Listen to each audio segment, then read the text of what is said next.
पिताजी, आप अब केवल 2 कामों में अपने जीवन को लगा दो।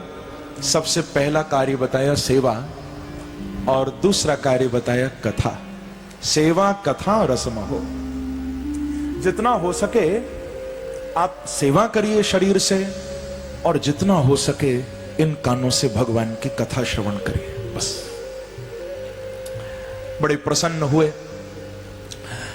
आत्मदेव उसी क्षण घर छोड़कर चले गए और खूब भजन किया। दशमस्य पाठात, भागवत के 10वें स्कंद का खूब पाठ किया। अंत में मुक्ति को प्राप्त कर लिया। बोलो आत्मदेव जी महाराज की जय। श्री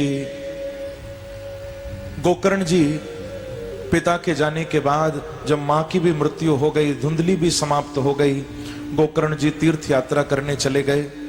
गोकर्ण तीर्थ यात्रार्थम निर्गतो योग संस्थितः, तीर्थ यात्रा के लिए निकल गए। पीछे से धुंधकारी ने और पाप किए। पहले तो फिर भी पिता का संकोच था, मां का संकोच था। अब तो पिता भी गए, मां भी गई, भाई भी गया। अब तो किसी का संकोच नहीं है, पूरी तरह से तो फ्रीडम, स्वतंत्रता। खूब पाप किया और अपने पापों के द्वारा जब मृत्यु हुई है इसकी, तो मुक्ति नहीं मिली। ये धुंधकारी प्रेत योनि में चला गया, भूत बन गया। इसीलिए तो संतों ने कहा कि भैया भगवान से बेटा तो मांगो, पर यह भी कहो कि प्यारे यदि बेटा धुंधकारी जैसा आने वाला हो तो बिल्कुल नहीं देना। इससे अच्छा तो कोई मीरा जैसी, शबरी जैसी बेटी हमको दे देना।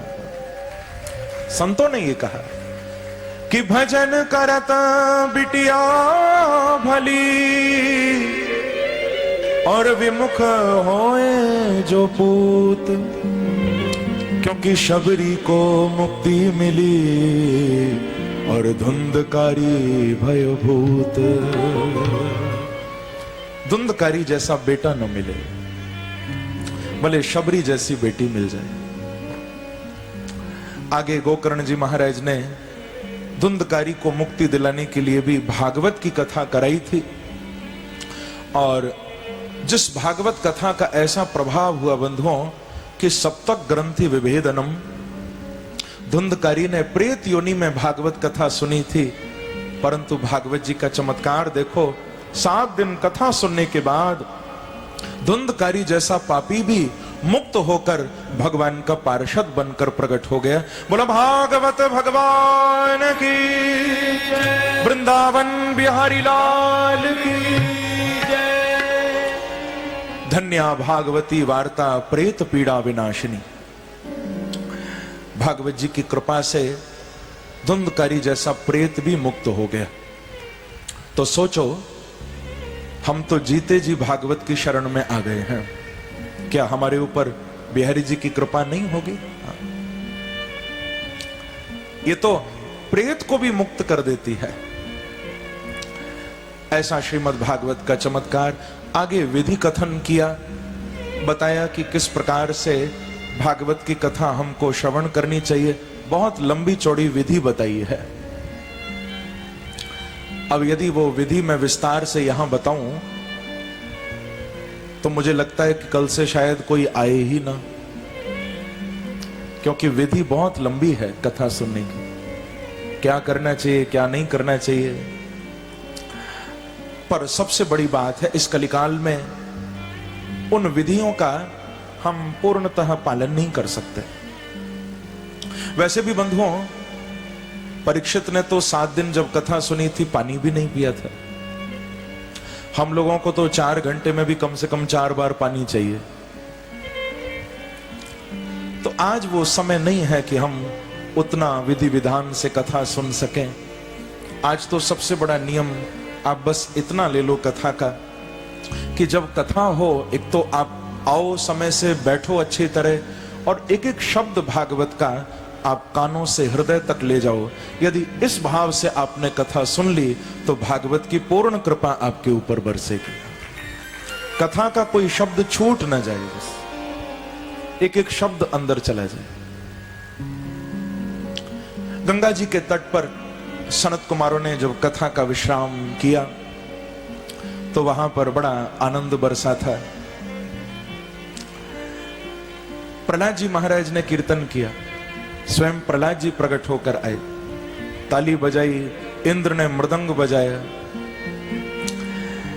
कि प्रहलाद स्थाल धारी तरल गतितया चौद्धव कांसधारी वीणाधारी सुरर्षि स्वर कुशलतया राग करता अर्जुनो भू इंद्रो वादी मृदंगा जय जय सुकरा कीर्तने ते कुमारा यत्राग्रे भाववक्ता सरस रचनया व्यासपुत्रो बभूव।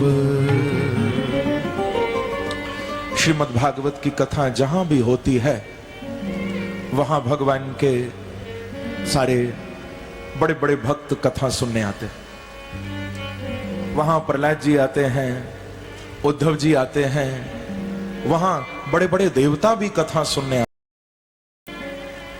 हनुमान जी महाराज साक्षात कथा में आते हैं। इसीलिए आप लोग जब कथा में बैठो तो बड़ा सजग होकर, बड़ा शांत होकर बैठा करो। कई बार ऐसा होता है कि एक व्यक्ति थोड़ा सा इधर उधर होता है और सबको परेशानी होती है, सबका मन कथा से टूट जाता है। तो इसीलिए बड़ा शांत होकर बैठो, इतना शांत होकर कथा में बैठो कि आपके बगल वाले को भी कोई तकलीफ ना हो, कोई डिस्टरबेंस ना हो, कथा सुनने में उसको कोई रुकावट ना हो। और ये भाव मन में लेकर कथा कि क्या पता हमारे बगल में बैठकर जो कथा सुन रहा है, क्या मालूम वो स्वयं हनुमान जी महाराज हो, क्योंकि वो तो किसी भी रूप में आ सकते। बगल वाले को देखने को नहीं कह रहा मैं, कई लोग देख रहे हैं कि कहीं हनुमान जी तो नहीं आ गए। देखो मत, ऐसा भाव मन में रखो, क्योंकि ये जितने भी परमात्मा के भक्त हैं वो सब कथा में आते हैं, सब कथा सुनने आते हैं। सूरदास जी का तो बड़ा प्रसिद्ध पद है कि हरि हरि हरि हरि सुमिरन करो मन,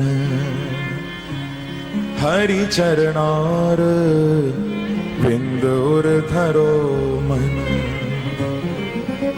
हरि की कथा होत है जहां, हरि की कथा होत है जहां, गंगा हो चली आवे तहां।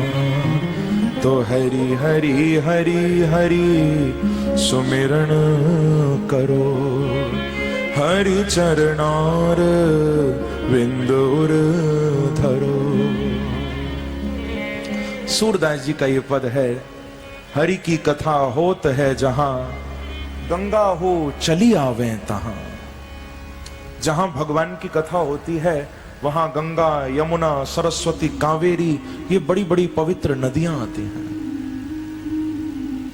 सकल तीर्थ को वासा तहां, सूर हरि कथा होत है जहां। सारे तीर्थ वहां पर आ जाते।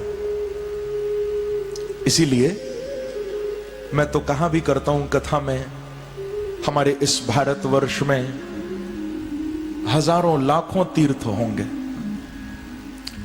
देखा जाए तो भारत में तो घर घर तीर्थ हैं। जहां गोपाल जी बैठ जाएं वो तो तीर्थ ही है। इस भारत की भूमि में कितने तीर्थ कोई गिन नहीं सकता, अनेकों तीर्थ हैं। अब एक जीवन में आप चाहो कि सारे तीर्थों की यात्रा कर लें, सारे भगवान के जितने भी पवित्र धाम हैं हम चले जाएं, शायद संभव न हो। क्योंकि वैसे भी लिखा हुआ है कि किसी तीर्थ में केवल जाने से काम नहीं चलता। आप किसी तीर्थ का थोड़ा सा फल चाहो तो कम से कम वहां पर व्यक्ति को 3 दिन ठहरना चाहिए। हरिद्वार जाओ, वृंदावन जाओ, वहां जाने का थोड़ा फल चाहिए तो कम से कम वहां 3 दिन तो रुकना चाहिए। पूरा फल चाहते हो, किसी तीर्थ का पूर्ण फल चाहिए, तो लिखा हुआ है कि कम से कम फिर उस तीर्थ में 12 साल ठहरना चाहिए। यहां तो वृंदावन जाते हैं 3 दिन भी भारी पड़ते हैं। मैं तो देखता हूं लोगों को, बस बिहारी जी को देखा और तुरंत भागते हैं वापस, एक दिन भी नहीं रुक पाते। अब सोचिए, एक दिन भी रुकना मुश्किल होता है, तो 12 साल किसी तीर्थ में कौन गुजारे।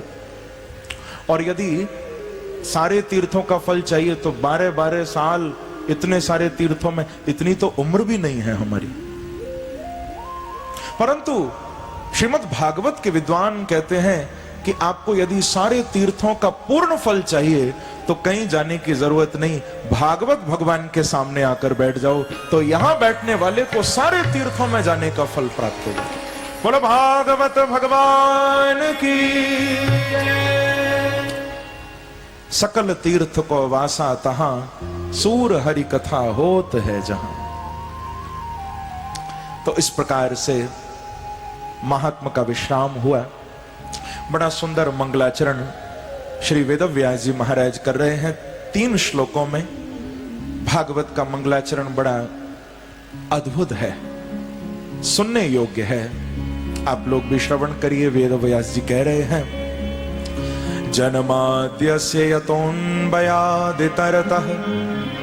चार्थे स्वभिज्ञ स्वराट्, तेने ब्रह्म हृदय आदि कवये मुह्यन्ति यत्सूरयः, तेजो वारि मृदां यथा विनिमयो यत्र त्रिसर्गो मृषा, धाम्ना स्वेन सदा निरस्तकुहकं सत्यं परं धीमहि। सत्यम परम धीमहि कहकर भागवत जी का शुभारंभ कर रहे हैं। भागवत के प्रारंभ में किसी एक भगवान के नाम का उच्चारण नहीं किया गया। कृष्णम परम धीमहि, रामम परम धीमहि, शिवम परम धीमहि, ऐसा नहीं कहा। कह रहे हैं सत्यम परम धीमहि। हम सब मिलकर सत्य का ध्यान करें। वेदव्यास जी ऐसा नहीं कह रहे कि मैं सत्य का ध्यान कर रहा हूं, कहते हैं कि हम सब सत्य का ध्यान करें। इसमें बहुवचन है, शिष्याभिप्रायकम। हम सब मिलकर परम सत्य का ध्यान करें। अच्छा, केवल सत्य नहीं कह सकते थे क्या? ऐसा भी तो बोल सकते थे, सत्यम धीमहि। सत्यम धीमहि क्यों नहीं कहा? परम सत्यम धीमहि क्यों कहा? क्या सत्य कहने से काम नहीं चला? वेदव्यास जी कहते हैं कि कभी कभी सत्य में भी मिलावट हो जाती है। जैसे आपने देखा होगा ना, दुकानों पर कई दुकानदार लिख कर रखते हैं कि यहां पर शुद्ध देसी घी मिलता है। अरे ये भी तो लिख सकते थे कि यहां पर देसी घी मिलता है। शुद्ध लिखने की क्या जरूरत? शुद्ध इसलिए लिखा क्योंकि कई लोगों ने मिलावट शुरू कर दी। प्रेम से कहिए श्री राधे। लोगों ने थोड़ी गड़बड़ करनी शुरू कर दी, मिलावट करनी शुरू कर दी, तो शुद्ध लिखना पड़ा। उसी प्रकार से जब सत्य में थोड़ी मिलावट होने लगी तो वेदव्यास जी को सत्य के आगे परम शब्द लगाना पड़ा। परम सत्यम धीमहि। मिलावट कैसे? मिलावट यह है कि कई बार हमको संसार भी सत्य लगने लगता है। यही सत्य में मिलावट हो जाती है। जो कुछ हम देख रहे हैं ये सब हमको सच्चा लगने लगता है, सत्य प्रतीत होता है। अब आप कथा सुन रहे हो, मेरे मुख से शब्द निकल रहे हैं, ये सब हमको सत्य ही तो लगता है। ये झूठ तो नहीं है, ये सत्य है। परंतु इस सत्य में शाश्वत भाव नहीं है। ये सत्य हमेशा के लिए नहीं है। आप सुन रहे हो, मैं सुना रहा हूं, पर थोड़ी देर बाद कथा का विश्राम होगा। आप भी चले जाओगे, मैं भी चला जाऊंगा।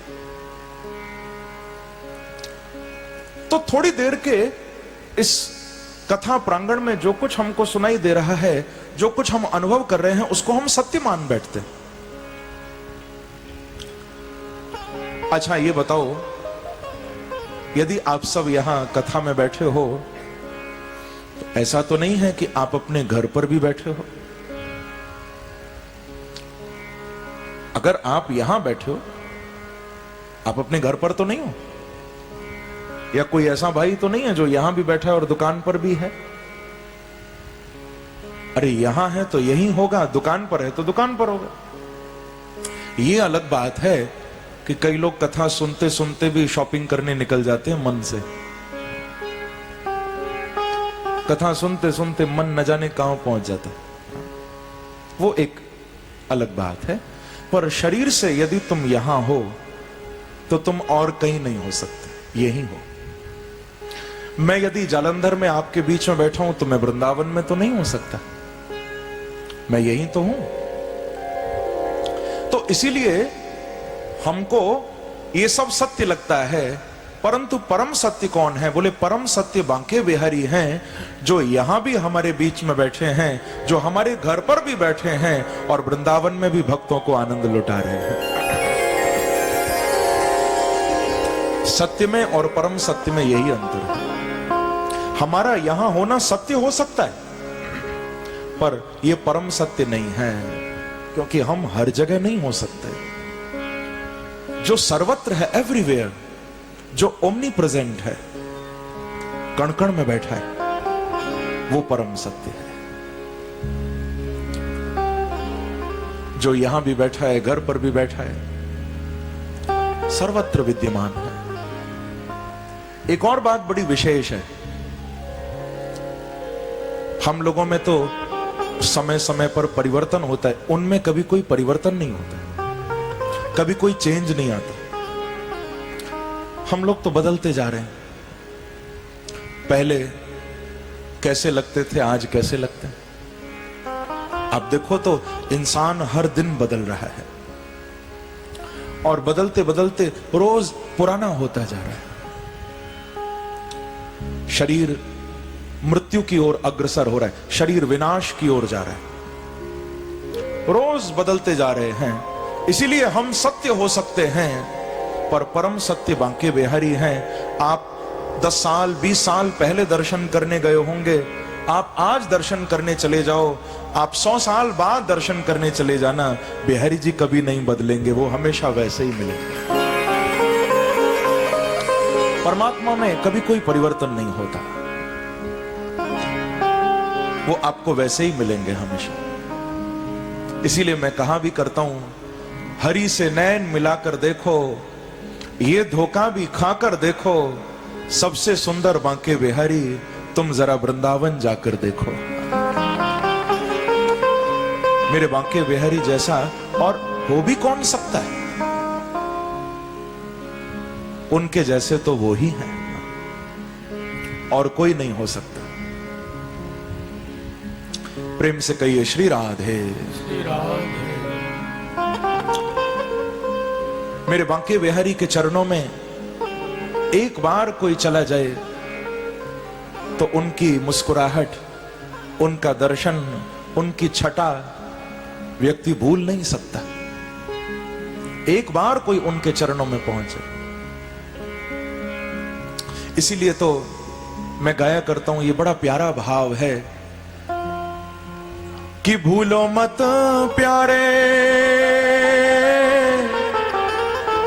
बिहारी जी का नाम, हो भूलो मत प्यारे बिहारी जी का नाम, हो मेरे बांके बिहारी हैं सब सुख धाम। एक बार उनसे मिलो तो, उनको देखो तो, उनसे ज्यादा प्यारा और कौन हो सकता है। बड़ा सुंदर भाव है, मेरे साथ मिलकर सब गाना कि भूलो मत प्यारे बिहारी जी का नाम, भूलो मत प्यारे बिहारी जी का नाम, भूलो मत प्यारे बिहारी जी का नाम, भूलो मत प्यारे, क्योंकि मेरे बांके बिहारी है सब सुख धाम, मेरे बांके मेरे बांके बिहारी है सब सुख धाम।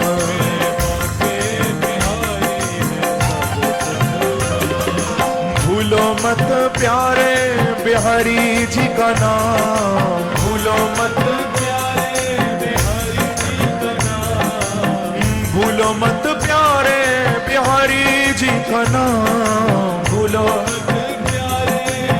गाइए ओ मेरे बांके बिहारी है सब सुख धाम,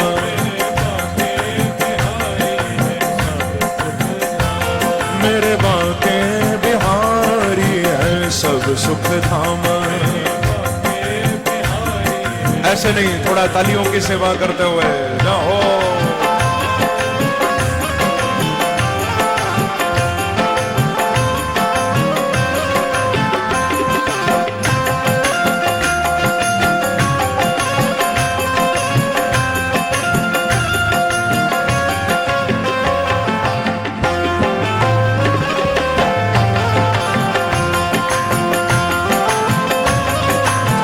एक बार कहिए हरि बोल।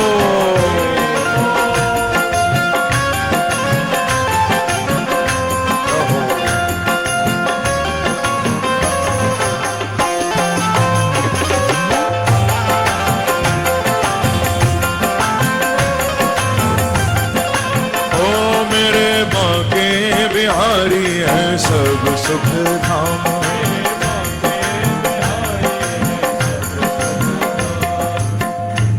कई लोग इस उम्मीद में जी रहे हैं कि जब अंतिम समय आएगा तब बिहारी जी को पुकारेंगे, जब अंतिम समय होगा तब उनका नाम गाएंगे। लेकिन भैया इसकी गारंटी कौन देगा कि अंतिम समय कब आएगा?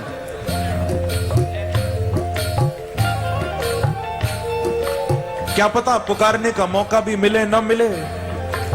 आज बिहारी जी ने मौका दिया है तो क्यों गवा रहे हो? जीवन का कोई भरोसा नहीं।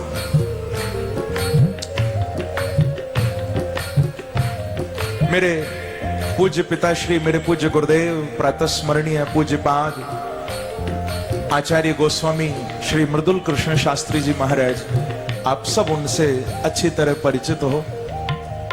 वो कथा में एक बात कहा करते हैं, वो हमेशा ये बोला करते हैं कथा में कि जीवन का कोई भरोसा नहीं है, न जाने कब आखिरी श्वास लेनी पड़ जाए।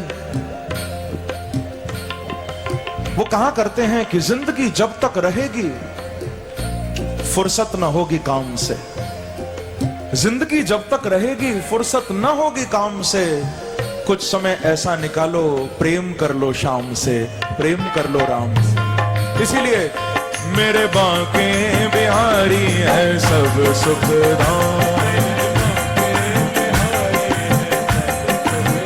ओ मेरे बांके बिहारी है सब सुख धाम।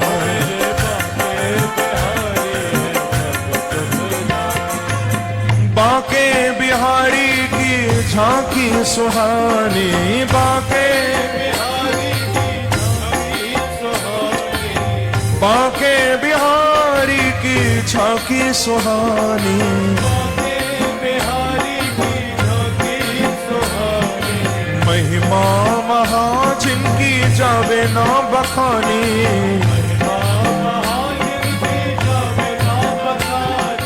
महिमा महा जिनकी जावे ना बखानी।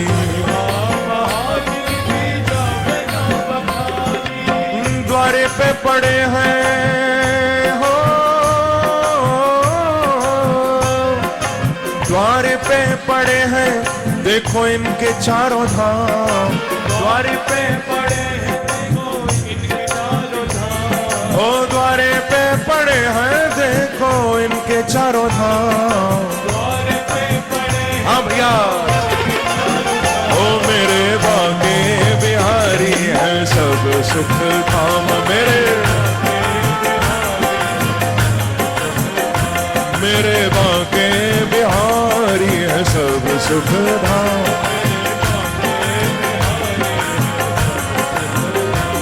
ओ भूलो मत प्यारे बिहारी जी का नाम, भूलो मत प्यारे बिहारी जी का नाम, भूलो मत प्यारे बिहारी जी का नाम। ओ मेरे बांके बिहारी है सब सुख धाम, मेरे बांके बिहारी है सब सुख धाम।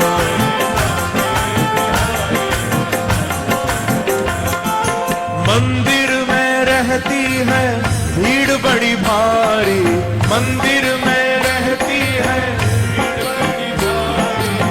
मंदिर में रहती है भीड़ बड़ी भारी, मंदिर में रहती है भीड़ बड़ी भारी।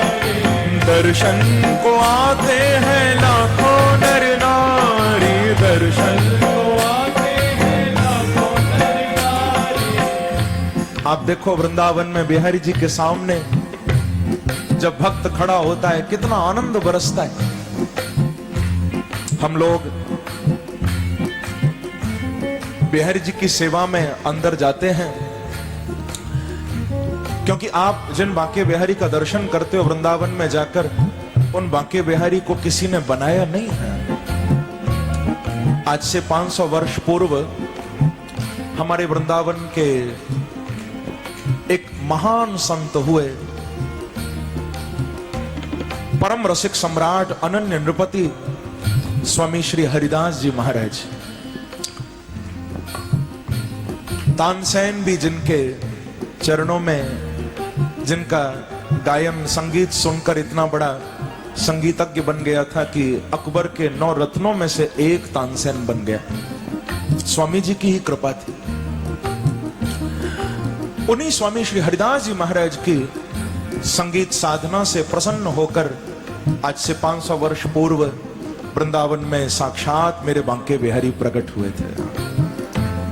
आप जिन बिहारी जी का दर्शन करते हो किसी ने बनाया नहीं है, वो स्वयं प्रकट हुए। और बंधुओं, इस शरीर का ये सौभाग्य है कि स्वामी श्री हरिदास जी महाराज की वंश परंपरा में ही इस शरीर का भी जन्म हुआ है। और जो मैं बोल रहा हूं, गा रहा हूं, ये उस परंपरा का ही प्रभाव है। इस जीव की कोई ऐसी साधना नहीं है। तो आज भी मंदिर में आप देखो कितना आनंद बरसता है। और इस समय बांके बिहारी जी के मंदिर में हमारी सेवा भी चल रही थी। और मैं आपको सत्य बताऊं, जब मैं जालंधर के लिए निकला तो एक रात पहले ही अपने हाथों से बिहारी जी की मालिश करके इत्र से और विशेष आप सबके लिए आशीर्वाद लेकर निकला।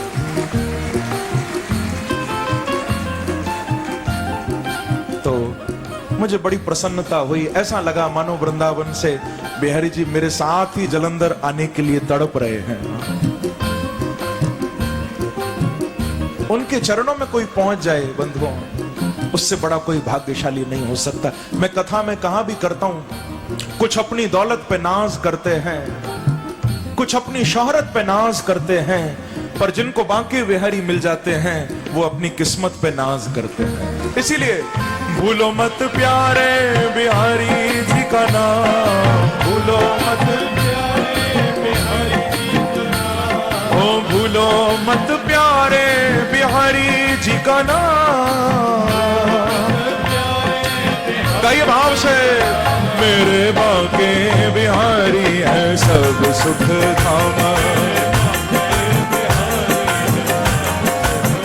ओ मेरे बांके बिहारी है सब सुख धाम। बोलो वृंदावन बिहारी लाल की जय जय श्री राधे। तो बंधुओं, परम सत्य कोई और नहीं है। यत् सत्यतया मिथ्या सर्गोपि सत्यवत् प्रतीयते तम परम सत्यमित्यर्थः। जिनकी कृपा से ये संसार झूठा होते हुए भी हमको सत्य लग रहा है, वो बांके बिहारी ही परम सत्य है। अनुबंध चतुष्टय का भी वर्णन किया और बड़ी प्यारी बात कही कि धर्म प्रोज्झित कैतवोत्र परमो निर्मत्सराणं सतां वेद्यम वास्तवमत्र वस्तु शिवदं तापत्रयोन्मूलनम्। श्रीमद्भागवते महामुनिकृते किं वा परेरीश्वर हृदयवरुध्यते शुश्रूषुभिस्तत्क्षणम्। बड़ी कमाल की बात कही है। इस श्लोक में 4 बातें बताई गई हैं। अधिकारी च संबंध विषयश्च प्रयोजनम। एक बहुत सुंदर संकेत वेद व्यास जी ने किया। आप अभी भागवत कथा में नहीं आए हो, सोचिए जरा। अभी तुम कथा में आ नहीं पाए हो। आप अपने घर पर बैठे हो और घर पर बैठकर आपने केवल संकल्प किया है कि आज हम भागवत कथा श्रवण करने जाएंगे। ऐसा आपने संकल्प किया, आज हम भागवत कथा सुनने जाएंगे। अभी आए नहीं हो और वेद व्यास जी कह रहे हैं कि सद्यो हृदयवरुध्यते कृतभि शुश्रूषुभिस्तत्क्षणम्। केवल आपने संकल्प किया कि हम कथा सुनने जाएंगे, तो इतना संकल्प करते ही तत्क्षण सद्य आपके हृदय में आकर मेरे बांके बिहारी बैठ जाते हैं। अभी तुम कथा में नहीं आए, तुमने केवल सोचा है आज हम कथा में जाएंगे, और इतना संकल्प होते बिहारी जी हृदय में आकर बैठ जाते हैं। और आप कथा में नहीं आते, बोले तुम्हारा हाथ पकड़कर बिहारी जी तुमको कथा में लेकर आते। प्रभु आपको लेकर आते। अवरुध्यते। वेद व्यास जी महाराज मंगलाचरण के 3 श्लोक में भी बड़ा सुंदर कह रहे हैं कि निगम कल्प तरोर गलितं फलो शुक मुखादमृत द्रव संयुतं पिबत भागवतं रसमालयं मुहुर्हो रसिकाः भुवि भावुकाः। कहते हैं ये भागवत क्या है? निगम कल्पतरोह गलितम फलम। ये श्रीमद् भागवत जो है, ये वेद रूपी वृक्ष का एक पका हुआ फल है। बहुत ध्यान से सुनिएगा। निगम कहते हैं वेद को। नितराम गमयति बोधयति पुरुषार्थ चतुष्टय इति निगमो वेदः। और उन वेदों का गलितम फलम, गलितम फलम यानी पका हुआ फल। अतिपक्वम फलम ही गलति। जैसे पेड़ पर एक फल लगता है, यदि वो थोड़ा भी कच्चा होता है तो उस फल को हाथ बढ़ाकर या किसी भी तरह से तोड़ना पड़ता है। परंतु जब वो फल पक जाता है तो उसे तोड़ना नहीं पड़ता, स्व एव पतति। पका हुआ फल अपने आप नीचे गिर जाता है। ऐसे ये जो श्रीमद् भागवत है, ये कोई कच्चा फल नहीं है। भगवान वेद के उस सबसे ऊंचे जो डाल है, जिसको कहते हैं नारायण, वेद की नारायण रूपी डाली पर यह फल लगा है। क्योंकि भागवत को किसी व्यक्ति ने नहीं बनाया, भागवत को भगवान ने ही बनाया। नारायण रूपी डाली पर यह फल लगा है और कोई तोड़कर इसको नीचे नहीं लाया। ये भागवत रूपी फल जब अच्छी तरह पक गया तो बांके बिहारी की कृपा से हम सब पर कृपा बरसाने के लिए भागवत रूपी फल हमारे बीच में प्रकट हो गया। इस फल को कोई तोड़कर नहीं लाया, भागवत तो प्रकट हुई है।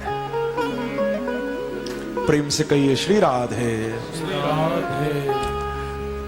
और मीठा तो इतना है ये फल, मैं आपको क्या बताऊं। ऐसी मिठास तो और कहीं मिलेगी नहीं। क्योंकि सुख मुखाद अमृत द्रव संयुतम,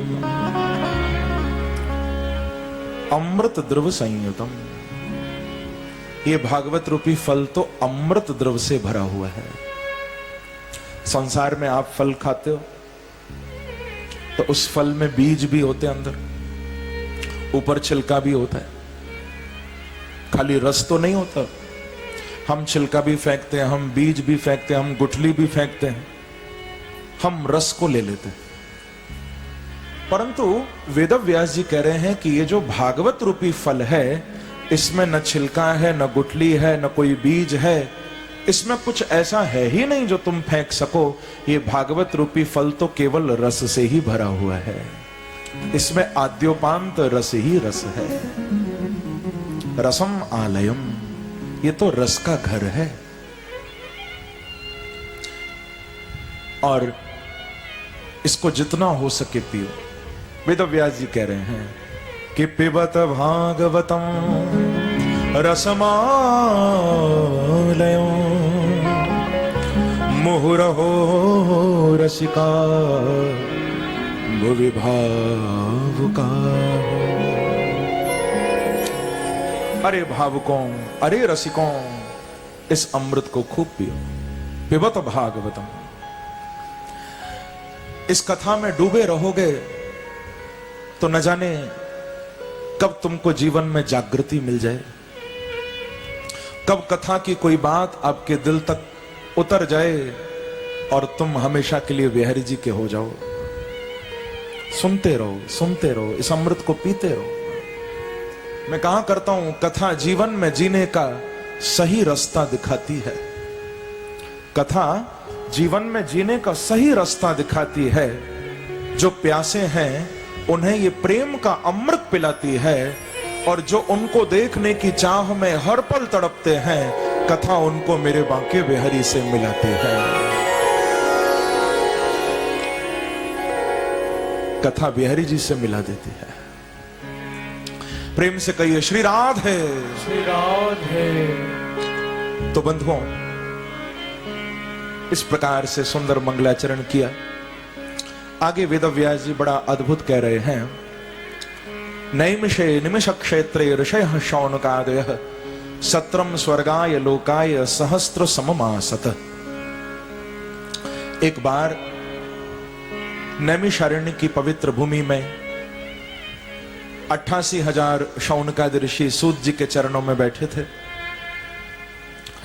और उन सब ऋषियों ने सूत जी से 6 प्रश्न किए। इन 6 प्रश्नों के आधार पर ही संपूर्ण भागवत ग्रंथ टिका हुआ है। भागवत के मूल में ये 6 प्रश्न ही हैं। कौन कौन से प्रश्न किए आप थोड़ा सुनिए। सबसे पहला प्रश्न किया, किम श्रेयः। हे सूत जी, आप हमें कृपा करके बताइए कि व्यक्ति को श्रेय कैसे मिले। श्रेय का अर्थ होता है कल्याण। श्रेय माने कल्याण। देखो, जब मैं कुछ पूछा करूं तो थोड़ा बोल दिया करो जोर से, ताकि मुझे भी पता चलता रहे कि अभी जग रहे हो। एक बार को श्री राधे। श्री राधे। श्रेय माने कल्याण। सूत जी हमको कल्याण का सही मार्ग बताओ।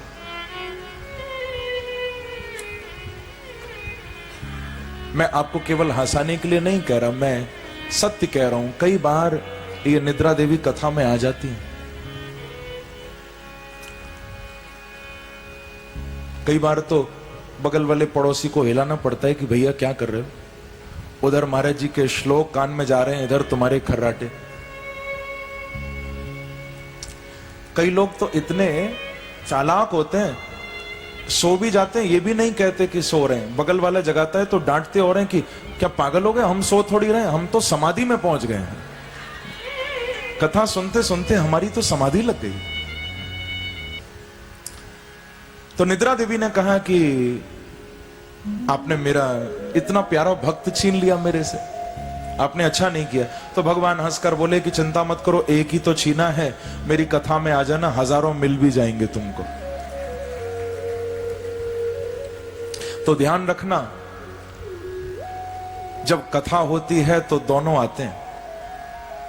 निद्रा देवी अपने भक्तों को ढूंढने आती है और बांके बिहारी अपने भक्तों को ढूंढने आते हैं। अब आप खुद सोच लेना आप किसके हो। प्रेम से को श्री राधे। श्री राधे। तो पहला प्रश्न किया, श्रेय क्या है, कैसे मिले। फिर द्वितीय प्रश्न किया कि शास्त्र सारह कह, महाराज जितने भी शास्त्र हैं उनका सार बताओ हमको। तीसरा प्रश्न किया कि सूत जानासि भद्रम ते भगवान सत्वतं पति देवक्यां वसुदेवस्य जातो यस्य चिकीर्षया। हे सूत जी, आप तो सब कुछ जानने वाले हो, कृपा करके हमको बताओ कि भगवान अवतार क्यों लेते हैं। देवक्यां वसुदेवस्य, ऐसा वो क्या कारण था कि भगवान कृष्ण बनकर देवकी और वसुदेव के आंगन में आ गए, उनके लाला बन गए। क्यों ये लीला की। एक प्रश्न महाराज हम ये भी आपसे करना चाहते हैं कि जैसे कृष्ण बनकर आए या राम बनकर आए, आप हमें थोड़ा बताइए कि अब तक भगवान कितने अवतार ले चुके हैं। राम कृष्ण नृसिंह इस रूप में कितनी बार आए, क्या उन अवतारों की कोई गिनती है, कोई संख्या है, कितने अवतार हुए, वो भी आप बताओ। फिर पांचवा प्रश्न किया कि किस अवतार में भगवान ने कौन सी लीला की है, ये भी हम सुनना चाहते हैं। कृष्ण बने तो क्या किया, राम बने तो क्या किया, बामन बने तो क्या लीला की। अवतारों के हमको नाम भी बताओ और उन अवतारों में की हुई लीलाओं का भी वर्णन करो। हे महाराज, एक अंतिम छठा प्रश्न हम और आपसे कर रहे हैं, वो भी आप जरूर जवाब देना, उत्तर देना कि ब्रूहि योगेश्वरे कृष्णे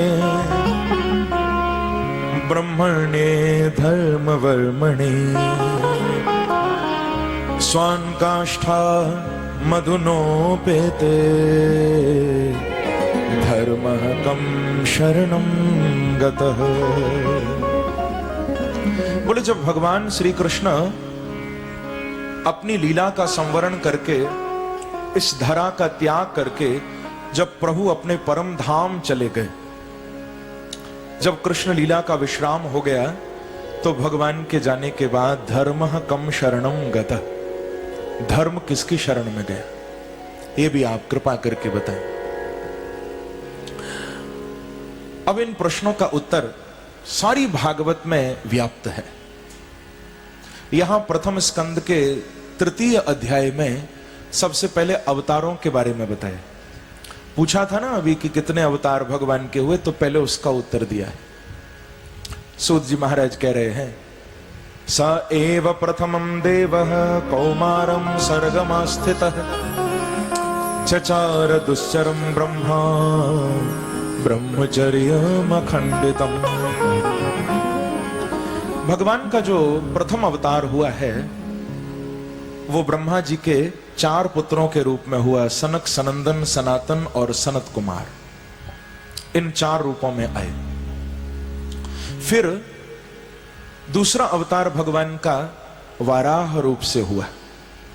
हिरण्याक्ष का उद्धार किया, पृथ्वी को रसातल से लेकर आए वाराह बनकर। तीसरा अवतार देवर्षि नारद के रूप में हुआ। चौथा अवतार नर और नारायण के रूप में हुआ।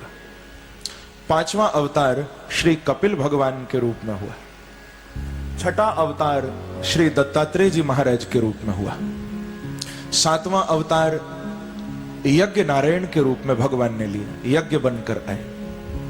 हम यज्ञ को नारायण का स्वरूप मानते हैं। बोलो यज्ञ नारायण भगवान की जय। अष्टमे मेरु देव्याम, 8वां अवतार मेरु देवी के गर्भ से भगवान का हुआ, बड़ा सुंदर ऋषभ देव के रूप में।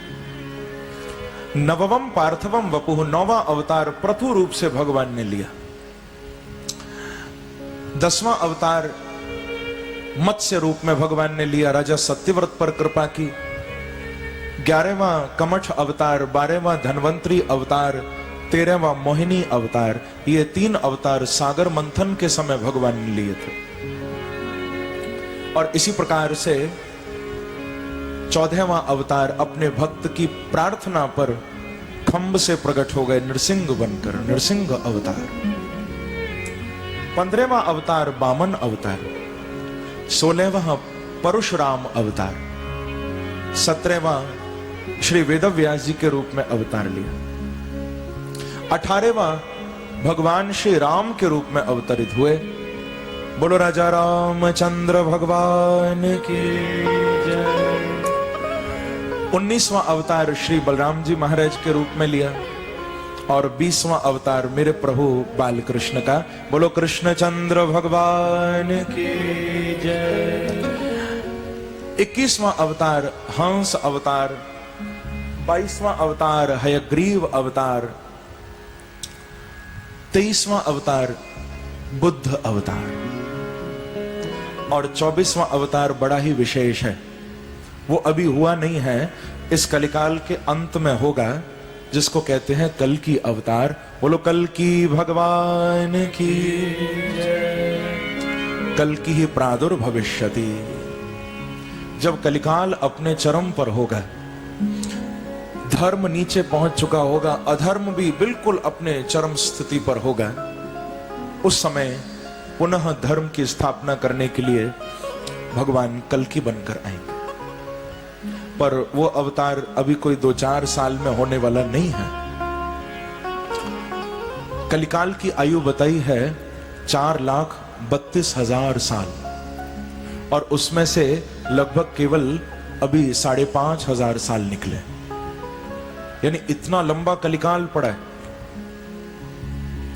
और उस कलिकाल के जब अंतिम 600-700 वर्ष बाकी बचेंगे, तब भगवान कल्कि बनकर आएंगे अंतिम चरण में। तो उसमें अभी बहुत समय है। कई लोग प्रश्न करते हैं कि महाराज जी कलिकाल में तो चारों ओर इतना अधर्म, इतना अन्याय, इतना पाप बढ़ रहा है, बड़ा बुरा समय आ गया। परंतु हमारे शास्त्रों की यदि बात माने तो अभी तो कलयुग की शुरुआत भी नहीं हुई है। अभी तो आगे न जाने क्या होना है। और सच पूछो तो बिहारी जी की कृपा से हम लोग तो बड़े अच्छे समय में पैदा हो गए हैं। आने वाली पीढ़ी को तो न जाने क्या क्या देखना पड़ेगा। हम तो फिर भी बहुत अच्छे टाइम पर आ गए जो भागवत तो सुन रहे हैं। एक बात श्रीमद् भागवत के महात्म्य में बड़ी प्यारी लिखी हुई है, जो नारद जी ने अपने मुख से कही है। जब भक्ति कलिकाल से परेशान हुई थी तो नारद जी ने वहां कहा था कि अयम तो युग धर्मो हि वर्तते कस्य दूषणो अतस्तु पुंडरीकाक्षः सहते निकटे स्थित। नारद जी के मुख से ये शब्द निकले थे कि कलयुग से आप परेशान नहीं होना। कलिकाल यदि आ रहा है, अधर्म यदि बढ़ रहा है, हमारे चारों ओर गलत कार्य हो रहे हैं, फिर भी आप परेशान नहीं होना। क्यों? क्योंकि नारद जी ने कहा है, एक बात याद रखना कि इतना बांके बिहारी किसी युग में तुम्हारे करीब नहीं हो सकते, बोले जितना मेरे प्रभु कलयुग में तुम्हारे निकट बैठे हुए हैं। अतस्तु पुंडरीकाक्षः सहते निकटे स्थितः। इस कलयुग में बांके बिहारी तुम्हारे सबसे ज्यादा करीब बैठे हैं, आपके सबसे ज्यादा निकट बैठे हैं। और जो प्रभु के चरणों में आ गया, जो भगवान के चरणों से जुड़ गया, फिर उसके लिए क्या घबराना, उसके लिए कैसा डर। तो इस प्रकार से भगवान के अवतारों के संबंध में बताया। एक नारद जी का बड़ा सुंदर प्रसंग भी सुनाया कि कैसे श्री वेदव्यास जी को बड़ा सुंदर ज्ञान नारद जी ने आकर दिया था। वेदव्यास जी के असंतोष को दूर किया। द्वापरे समनुप्राप्ते तृतीय युग पर्यये जातः पराशराद योगी वासव्याम कलया हरे। जिन वेदव्यास जी ने 4 वेद लिखे, 108 उपनिषद लिखे, ब्रह्म सूत्र लिखा, महाभारत लिखी, 17 पुराण लिखे, इतना सब कुछ लिखने के बाद वेदव्यास जी बड़े निराश बैठे थे अपने आश्रम में। तब नारद जी आए थे और नारद जी ने अपने पूर्व जन्म का एक प्रसंग सुनाया था कि अहम पुरातीत भवे भवम मुने दास्यास्तु कस्याश्चन वेदवादिना निरूपितो बालकैव योगिना शुश्रूषणे प्रावृषि निर्विवक्षता। अपने पूर्व जन्म का एक प्रसंग नारद जी ने सुनाया था। बताया कि व्यास जी, आपने जितने भी ग्रंथ लिखे हैं वो पर के लिए लिखे हैं। अब तक आपने कोई ऐसा विशुद्ध ग्रंथ नहीं लिखा, बोले जो पर के लिए नहीं, जो परम के लिए हो। आपने वेदों में भी विधि निषेध का वर्णन बहुत किया। आपने महाभारत में, अन्य पुराणों में भी ये बात बहुत विस्तार में बताई कि किसको क्या करना चाहिए। आपने चारों वर्णों के धर्म बताए, चारों आश्रमों के धर्म बताए। आपने राजा का धर्म, प्रजा का धर्म, आपने पति का धर्म, पत्नी का धर्म, पिता का धर्म, सारे धर्मों का निरूपण कर दिया। पर अभी तक आपने कोई ऐसा ग्रंथ नहीं लिखा, बोले जिस ग्रंथ में केवल भगवान की बात हो, जिस ग्रंथ में केवल भक्ति की चर्चा हो। वेदव्यास जी, मैं आपको सत्य कहूं तो आपने तैरने वाले ग्रंथ तो बहुत लिखे हैं, पर अभी आपने डूबने वाला ग्रंथ नहीं लिखा। और ध्यान रखना बंधुओं, बाकी जितने भी ग्रंथ हैं सब तैरने योग्य हैं, पर भागवत ग्रंथ तैरने योग्य नहीं। ये भागवत जी तो डूबने योग्य हैं, इसमें तो डूब जाओ। भागवत वो ग्रंथ है जिसमें डूबने वाला ही जीतेगा, तैरने वाला हार जाएगा। वेदव्यास जी ने नारद जी की बात सुनी। नारद जी ने अपने पूर्व जन्म की कथा भी सुना दी कि मैं तो एक दासी का बेटा था। मेरे जीवन में न किसी भी प्रकार से संपत्ति थी, न किसी भी प्रकार से वैभव था, ऐश्वर्य था। मेरे जीवन में तो केवल दुख ही दुख थे। 2 वक्त की रोटी भी नहीं मिलती थी। मेरी माँ लोगों के घर में जाकर झूठे बर्तन धोती थी, बड़ी गरीबी थी। परंतु व्यास जी, संतों की कृपा से मुझे कान में हरि नाम प्राप्त हुआ। भागवत में वो मंत्र भी नारद जी ने बताया। कौन सा मंत्र मिला था कि ओम नमो भगवते तुभ्यं वासुदेवाय धीमहि प्रद्युम्नाय निरुद्धाय नमः संकर्षणाय च। बताया कि ये मंत्र मुझे संतों से मिला और इस मंत्र को मैंने बड़ी निष्ठा से जपा। ध्यान रखना बंधुओं, यदि गुरु से आपको कान में मंत्र प्राप्त हो तो केवल मंत्र लेने से कल्याण नहीं होगा, जपना भी पड़ेगा। केवल कान में आपने मंत्र ले लिया, दीक्षा ग्रहण कर ली, शरणागति ले ली, केवल उतने से कल्याण नहीं हुआ। अब गुरु के जीवन में जो संपत्ति थी, जो उनकी दौलत थी, वो तो उन्होंने आपको दे दी। अब हमारे ऊपर है, हम उस संपत्ति को कितना बढ़ाते हैं, हम उस मंत्र को कितना जपते हैं। कई लोग कहते हैं कि महाराज जी हमको तो टाइम ही नहीं मिल पाता। जब माला लेकर बैठते हैं, कभी दुकान याद आती है, कभी बच्चे याद आते हैं, भजन भगवान का करते हैं, याद संसार की आती है, भजन में मन नहीं लगता और टाइम भी नहीं मिलता। तो एक बात मैं आपको कह दूं बंधुओं, जीवन में आप पैसा कमा रहे हो, रुपया कमा रहे हो, आप अपने अपने कार्यक्षेत्र में लगे हुए हो, ठीक है, समय की कमी है, परंतु बांके बिहारी कब कह रहे हैं कि तुम काम छोड़कर मुझे याद करो? प्रभु तो नहीं कह रहे। अर्जुन को यही कहा था कि मां मनुस्मर युद्ध च। अर्जुन को बांके बिहारी ने यह नहीं कहा कि अर्जुन तू युद्ध छोड़कर भाग जा, तू कुरुक्षेत्र से पलायन कर जा और हिमालय में जाकर किसी गुफा में बैठकर मेरा भजन कर। भगवान ने ऐसा नहीं कहा। भगवान अर्जुन को आदेश दे रहे हैं कि अर्जुन तू युद्ध भी कर और मुझे याद भी कर, युद्ध भी कर, मेरा स्मरण भी कर। और अर्जुन ध्यान रखना, यदि युद्ध लड़ते लड़ते तू मुझे भूल गया तो भले तू जीत भी जाए पर तू हारा ही कहलाएगा। और यदि युद्ध लड़ते लड़ते तुझे मेरा स्मरण हो गया तो अर्जुन तू हारता हुआ भी जीत जाएगा, तेरी हार में भी जीत होगी, तू मुझे मत भूल। अब क्या ये बात अर्जुन को भगवान कह रहे हैं? भैया गीता अर्जुन के लिए नहीं है, अर्जुन तो एक माध्यम है, गीता तो बांके बिहारी ने हम सबके लिए दी है, हम सबको प्रदान किया। तभी तो गीता के महात्म्य में कहा गया है कि सर्वोपनिषदो गावो दोग्धा गोपाल नंदन पार्थो वत्सः सुधीर भोक्ता दुग्धम गीतामृतम महत्। गीता क्या है? अर्जुन कौन है?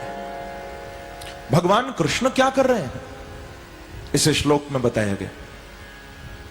कहा जितने भी उपनिषद हैं वे सारे उपनिषद गाय हैं, गौ हैं, और मेरे बांके बिहारी दूध काढ़ने वाले ग्वाले हैं। दोग्धा गोपाल नंदन, दूध निकालने वाले ग्वाले मेरे बांके बिहारी। आपने देखा होगा कि जब ग्वाले गौ का दूध काढ़ते हैं तो बछड़े को भी पास में रखते हैं, क्योंकि गाय बछड़े को देखकर ही दूध देती है, नहीं तो लात मारती है। आप उसके बछड़े को पास रखो तो दूध देगी। तो जैसे ग्वाले बछड़े को निकट रखकर और गौ का दूध काढ़ते हैं, उसी प्रकार से बांके बिहारी ग्वाले हैं, उपनिषद गाय हैं और अर्जुन बछड़ा है। अर्जुन को बछड़ा बनाकर उपनिषदों का जब प्रभु ने दूध काढ़ा तो वो दूध ही गीता के रूप में हम सबको बांके बिहारी ने प्रदान कर दिया। दुग्धम गीतामृतम महत्, वो दूध ही गीता है। एक बार एक पंडित जी ये श्लोक जिसमें गीता की महिमा है कहीं पर सुना रहे थे। तो एक श्रोता बोला कि महाराज जी, आपने श्लोक तो बहुत सुंदर सुनाया, लेकिन एक बात मेरी समझ नहीं आई। संत ने पूछा कि क्या बात समझ नहीं आई? मैं बता दूंगा, पूछ लो। तो कहा कि आपने बताया कि सारे उपनिषद गाय हैं, भगवान ग्वाले हैं दूध काढ़ने वाले, अर्जुन बछड़ा है, और जो दूध निकला वही गीता है। तो ये सब तो मेरी समझ में आ गया, पर आप श्लोक गाते समय बार बार बीच में कह रहे थे दोग्धा गोपाल नंदन, दोग्धा गोपाल नंदन, तो मैं समझ नहीं पा रहा हूं कि ये दो गधे कौन हैं। अब संस्कृत में दोग्धा कहते हैं काढ़ने वाले को, जो दूध निकाल रहे, उसको समझ नहीं आया। वो बोला मैं बाकी तो सब समझ गया, उपनिषद गाय हैं, भगवान ग्वाले हैं, अर्जुन बछड़ा है, दूध गीता है, पर ये दो गधे कहां से आ गए, दोग्धा गोपाल नंदन। तो पंडित जी हंसकर बोले कि मैं बताऊं कौन है? बोले पहला तू है और दूसरा मैं हूं। पहला गधा तू है जो इतना समझाने पर नहीं समझा, दूसरा मैं हूं जो फिर भी समझाए जा रहा हूं। वास्तव में बंधुओं, गीता तो कृष्ण की वाणी है। कई बार लोग थोड़ा सा भ्रमित हो जाते हैं, भागवत कथा सुनने आते हैं तो कई बार लोग कहते हैं कि हम भगवत गीता सुनने जा रहे हैं। नहीं, श्रीमद् भागवत अलग है और गीता अलग है। गीता महाभारत का एक अंश है जो कुरुक्षेत्र में भगवान ने अर्जुन को सुनाया, और श्रीमद् भागवत महापुराण अलग है। गीता और भागवत एक नहीं है, अलग। भागवत तो बड़ा विशाल ग्रंथ है। गीता में 18 अध्याय हैं, श्रीमद् भागवत में 335 अध्याय हैं, 18,000 श्लोक। और सरल शब्दों में मैं कह दूं, गीता कृष्ण की वाणी है, बांके बिहारी के शब्द हैं गीता, लेकिन भागवत वाणी भी है और भागवत तो कृष्ण का जीवन भी है। यहां आप केवल वाणी नहीं सुनोगे, भागवत में तो कृष्ण के जीवन का दर्शन भी आप करोगे। भागवत उनका जीवन है। तो श्री नारद जी महाराज ने वेद व्यास जी को यही कहा कि व्यास जी, आप किसी ऐसे ग्रंथ को लिखिए जिस ग्रंथ में केवल भगवान की भक्ति की महिमा हो, जिसमें केवल कृष्ण के प्रेम की महिमा हो। क्योंकि इस कलिकाल में सबके लिए समय निकाला तो भगवान के लिए भी समय जरूर निकालना, और वो अलग से नहीं निकालना। काम करते रहो, नाम जपते रहो। इस कलयुग की यही महिमा है। कृते यध्यायतो विष्णुम त्रेतायाम यजतो मखैः, द्वापरे परिचर्यायाम कलौ तद हरि कीर्तनात्। जब सतयुग था, सतयुग में हजारों साल तप करना पड़ता था, तब भगवान मिलते थे। जब त्रेता आया, त्रेता में बड़े बड़े यज्ञ करने पड़ते थे, तब भगवान मिलते थे। आप सब जानते हो कि भगवान राम कब आए थे? जब दशरथ जी ने यज्ञ किया था। त्रेता में भगवान की प्राप्ति यज्ञ से हुई। जब द्वापर आया, द्वापरे परिचर्यायाम, द्वापर में भगवान सेवा से मिलते थे, पूजा से मिलते थे। परंतु कलिकाल में आप तप नहीं कर सकते, कोई बात नहीं। आप बैठकर यज्ञ नहीं कर सकते, कोई बात नहीं। आपसे सेवा पूजा भी नहीं हो रही तो कोई बात नहीं। बोले जहां बैठे हो बस मेरे बांके बिहारी का, राधा रानी का नाम गाते रहो, तो कलिकाल में नाम से ही परमात्मा प्रकट हो जाएंगे, नाम से ही भगवान मिल जाएंगे। एक बार कहिए श्री राधे, श्री राधे, श्री राधे, श्री राधे, श्री राधे, श्री राधे। कलौ तद हरि कीर्तनात्। भगवान का भजन करो, बस प्रभु को याद करो। और उसके लिए अलग से टाइम नहीं निकाल पाओ, कोई बात नहीं, अपने काम करते करते याद करो। माताओं बहनों को मैं कहूंगा, घर के काम भी आप कर रही हो तो उन कामों को करते करते हरि नाम गाओ। भोजन बना रही हो, भोजन बनाते बनाते प्रभु का नाम गाओ। परंतु दुर्भाग्य यह है कि माताएं बहनें जब भोजन बनाती हैं घर में, तो उधर भोजन भी बनता रहता है, उधर टीवी भी चलता रहता है। शाम के समय कोई सीरियल मिस ना हो जाए। डेली सोप आते हैं ना रोज, एक भी एपिसोड छूट ना जाए। उधर काम भी चलते रहते हैं, उधर ध्यान भी टीवी पर होता है। ठीक है, कभी कभी वो भी जरूरी है, मनोरंजन भी होना चाहिए, परंतु मैं कहूंगा कि आप अपने कार्यों को करते करते प्रभु का स्मरण भी करते रहो, भगवान को भी याद करते रहो। और कुछ नहीं तो भोजन बनाते बनाते यही सोच लो कि क्या पता आज हमारे हाथ से भोजन इतना स्वादिष्ट बन जाए कि जैसे यशोदा के हाथ से खाते थे, क्या पता बिहारी जी खाने आ जाएं। यदि ये भाव होगा तो मेरे बांके बिहारी जरूर भोग लगाने आएंगे, क्योंकि सारा खेल हमारी मानसिकता का है, हमारे माइंड का है, हमारे मन का है। अब भोजन बना रहे, मन सीरियल में पड़ा हुआ। मैंने तो सुना एक व्यक्ति काम से लौटा, घर आया, तुरंत आते ही उसने देखा कि पत्नी बैठी हुई थी और कोई नाटक देख रही थी।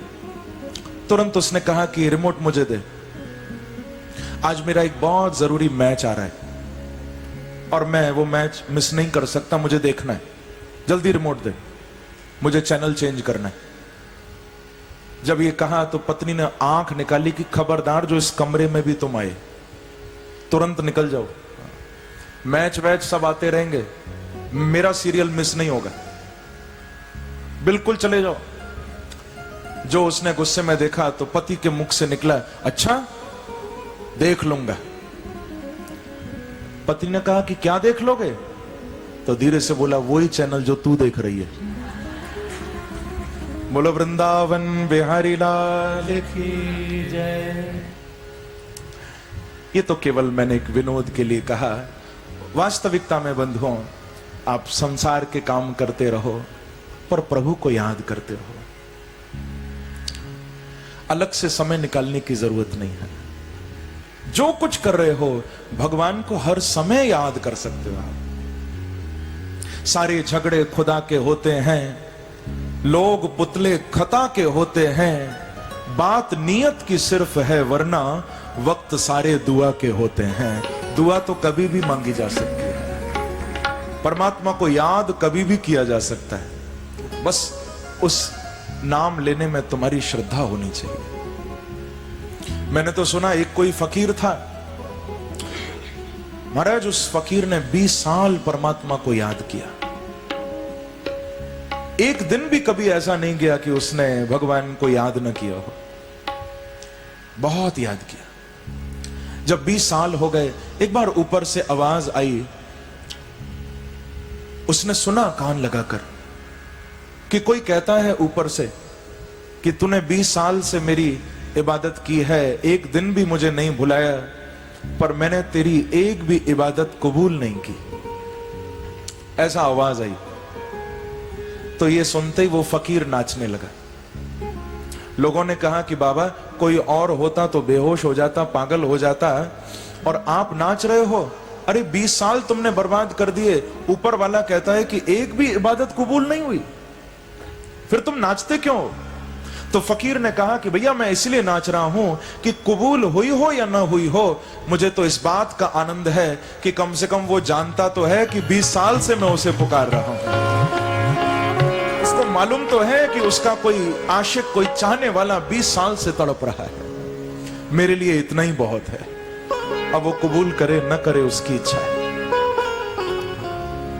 नारद जी भी यही बात भागवत में कह रहे हैं कि देवदत्तामिमां वीणा स्वर ब्रह्म विभूषिता मूर्छित्वा हरिकथा गायमानश्चराम्यहम्।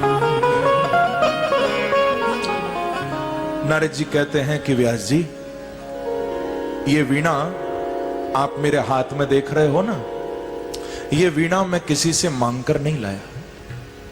ये वीणा मुझे कहीं बाजार से नहीं मिली, मैंने खरीदी नहीं है। इमाम वीणाम देवदत्ताम, ये वीणा मुझे भगवान ने दी है, और भगवान ने वीणा दी है, इसलिए मैं इस वीणा में भगवान को ही पुकारता हूं। बंधुओं, सच पूछो तो ये वीणा केवल नारद जी को नहीं मिली, ये वीणा तो हम सबको मिली है। मुझे थोड़ा बताओ, क्या आप शरीर को कहीं से खरीद के लाए हो? ये शरीर कहीं बाजार में मिला? कोई पैसा तो नहीं चुकाया शरीर आपने खरीदने के लिए? किसने दिया? ये शरीर देने वाले बांके बिहारी हैं, परमात्मा हैं। जैसे नारद जी कह रहे हैं कि मैं अपनी वीणा में हरि को पुकारता हूं, गायमानश्चराम्य, हम इस वीणा को बजाते बजाते प्रभु को पुकारते पुकारते विचरण करता हूं। ऐसे ही मानो नारद जी हम सबको भी कह रहे हैं कि भैया अपने इस शरीर की वीणा को भी बजाते रहो हमेशा। इस वीणा में जो एक तार भगवान ने दिया है, वो तार कौन सा है? वो तार ही तुम्हारा मन है। उस मन रूपी तार को थोड़ा बजाते रहो, तो हिलाओ उसको। यदि बजाओगे, हिलाओगे उस मन रूपी तार को, तो उसमें से एक ही शब्द सुनाई देगा आपको। मालूम है ये वीणा क्या कहेगी? ये वीणा यही बोलेगी कि राधे राधे जपा करो, कृष्ण नाम रस पिया करो। इस वीणा को खूब मस्ती से बजाओ, खूब जमकर गाओ, फिर मौका मिले न मिले। आज बिहारी जी की कृपा से अवसर मिला है, खूब झूमकर इस वीणा को बजाओ, मस्ती से गाओ। मेरे पूज्य गुरुदेव का ये बड़ा प्रसिद्ध भाव है, क्योंकि मैं जालंधर में गाने नहीं आया हूं। यदि गाने ही आया होता तो फिर तो मैं वृंदावन में ही ठीक था, वहां भी तो गा ही रहा था। यहां क्यों आया हूं? श्री कुंज बिहारी समिति ने मुझे क्यों बुलाया है यहां? मैं गाने थोड़ी आया हूं, मैं तो आप सब जालंधर के भक्तों को गवाने आया हूं यहां पर। आप सब गा सको इसीलिए बिहारी जी ने भेजा है। तो खूब मस्ती से गाओ, राधे राधे जपा करो, राधे राधे जपा करो, और कृष्ण नाम रस पिया करो। राधे राधे जपा करो, राधे राधे जपा करो, कृष्ण नाम रस पिया करो। राधे राधे जपा करो, राधे राधे जपा करो, कृष्ण नाम रस पिया करो। राधे राधे जपा करो, कृष्ण नाम रस पिया करो। राधे राधे जपा करो, कृष्ण नाम रस पिया करो। राधे राधे जपा करो, कृष्ण नाम रस। गाइए भाव से, हाँ, राधे राधे जपा करो, राधे राधे जपा करो, और कृष्ण नाम रस पिया करो। राधे राधे जपा करो, ऐसे नहीं दोनों हाथ उठाकर ताली की सेवा करते हुए।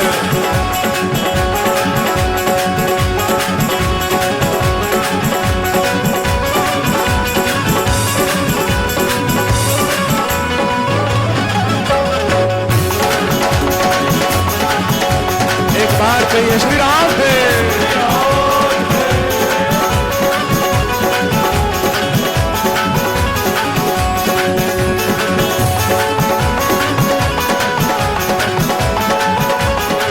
राधे राधे जपा करो, राधे राधे जपा करो, और कृष्ण नाम रस पिया करो। राधे राधे जपा करो, राधे देंगी तुमको शक्ति, मिलेगी तुमको कृष्ण की भक्ति, मिलेगी तुमको।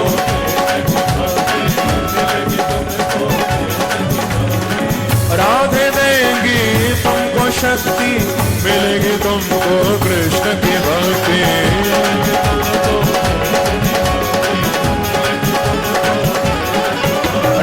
चरणों में शीश झुकाया करो राधे, राधे चरणों में शीश झुकाया करो राधे, और राधे राधे जपा करो राधे,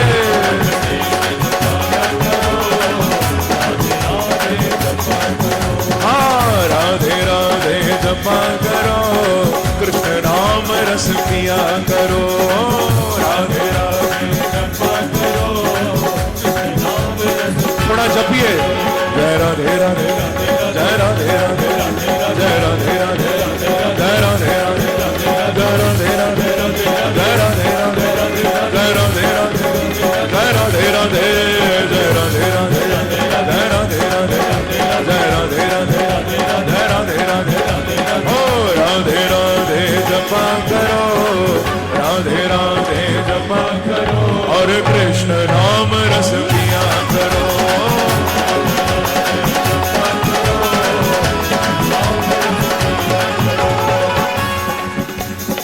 आप सबकी मस्ती देखकर मुझे भी बहुत मस्ती चढ़ रही है, और सच पूछो तो मेरा भी नाचने का मन कर रहा है, परंतु एक व्यासपीठ की मर्यादा है कि मैं खड़े होकर नहीं नाच सकता। परंतु आप सच मानना, आपके झूमने के साथ साथ मेरा मन भी झूम रहा है। राधे राधे जपा करो, राधे राधे जपा करो, और कृष्ण नाम रस पिया करो, राधे राधे जपा करो, हाथ उठाकर ताली की सेवा करते हुए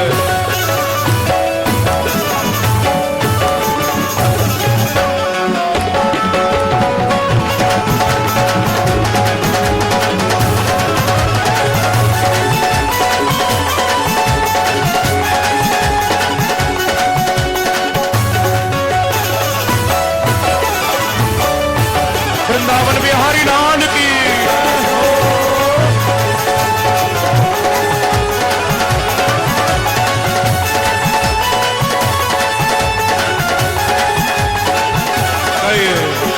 राधे राधे जपा करो, राधे राधे जपा करो, और कृष्ण नाम रस पिया करो, राधे राधे जपा करो, नाम रस पिया करो, राधा रानी है महारानी, महिमा जिनकी सब जग जानी,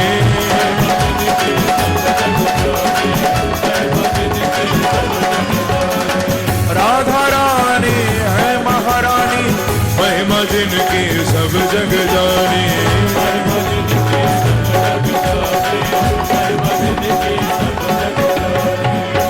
इसीलिए राधे कृपा दृष्टि बरसाया करो, राधे राधे कृपा दृष्टि बरसाया करो, हाँ भैया, ओ राधे राधे जपा करो, राधे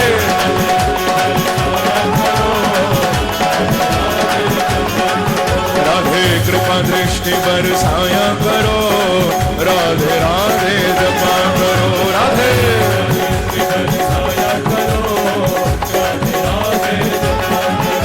ओ राधे राधे जपा करो, कृष्ण नाम रस पिया करो, राधे राधे जपा करो,